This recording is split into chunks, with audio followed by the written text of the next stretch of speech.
You just simply don't know what you don't know until you know what you know.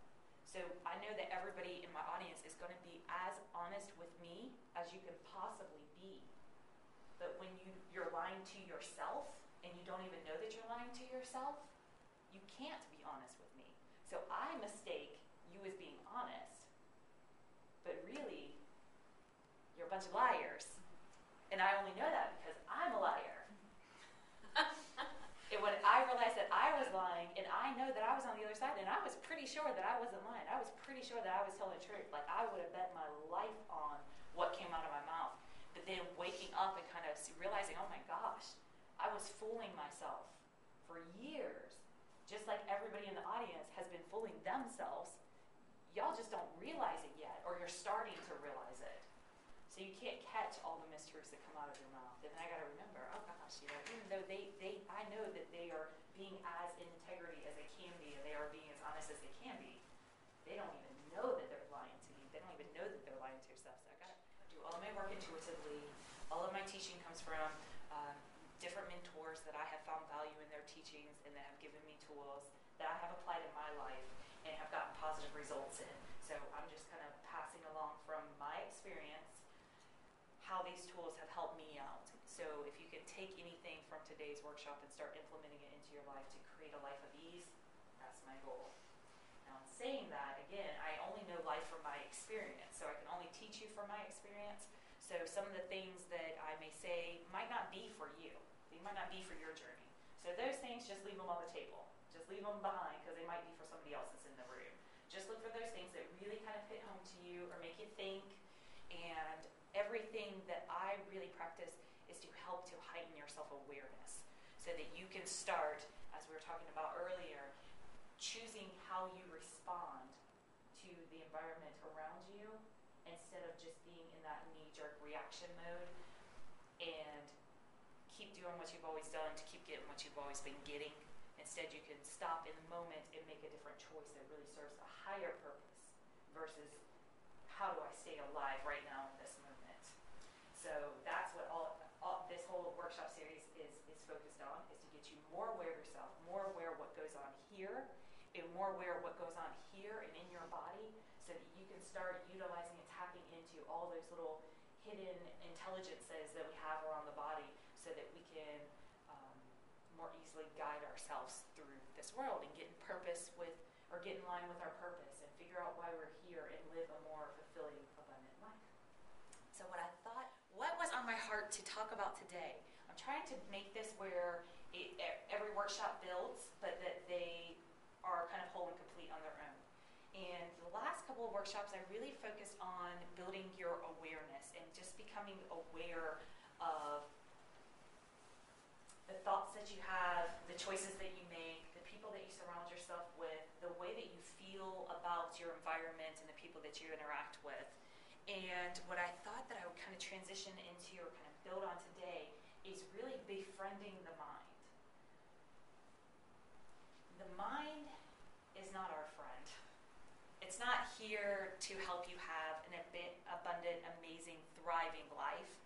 The mind, it's just an organism. It doesn't care about you any more than your heart cares about you or your lungs care about you or your kidney cares about you.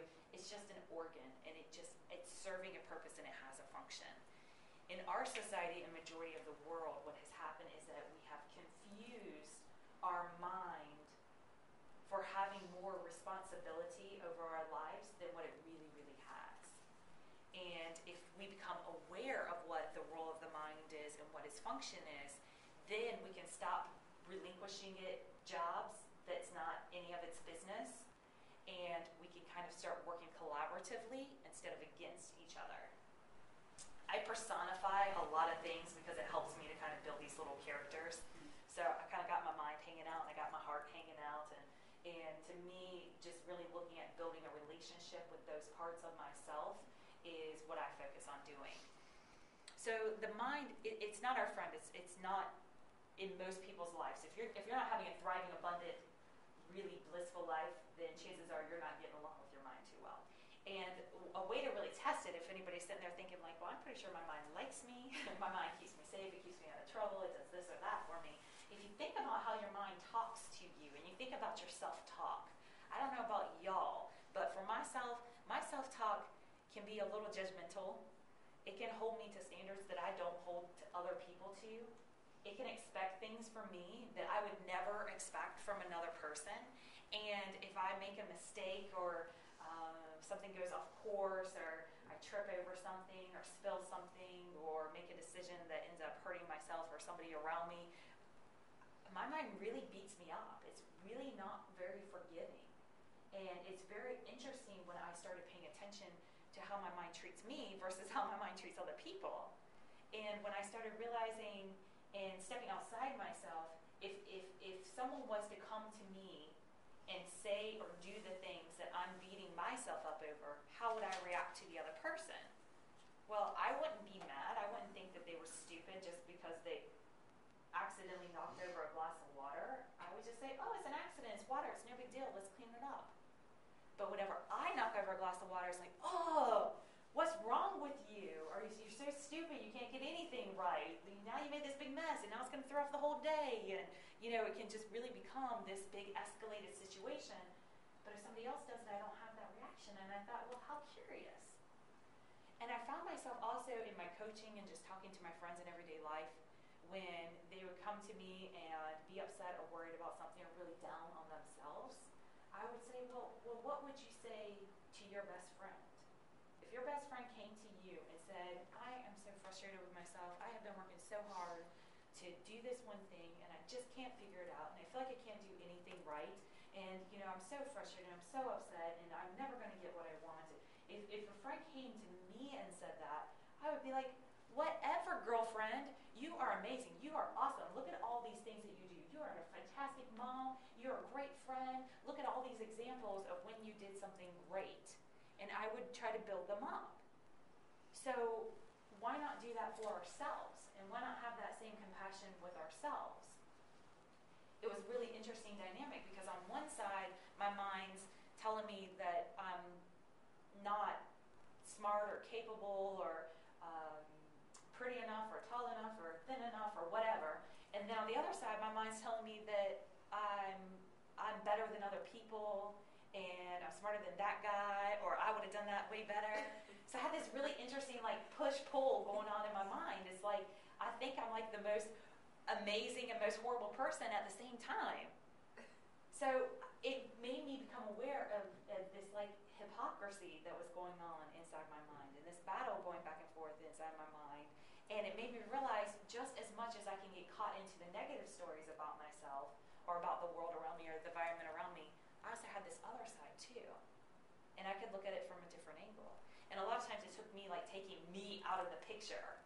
Like I said, visualizing, okay, if I didn't follow through on something and I'm embarrassed to show up and report to my accountability group that I didn't do something, then I put myself into the shoes of, okay, well, what if it was somebody else in my accountability group and they came to the call and they hadn't followed through? How would I feel about that? And then I was able to make judgments and decisions for myself the same way that other people would do for me. Or I could be the one to just initially say, it's okay that I messed up because I know you're not going to judge me. And of course, people look back at me and like, well, of course we're not going to judge you over that. We think you're awesome. So becoming aware of that inner dialogue and what thoughts were going through my head about myself really expanded my awareness of all my interactions in the world and all of my relationships. So mine was constantly bringing up these worst case scenarios all the time. How do you deal with that? That's where I was at in my growth and in my journey.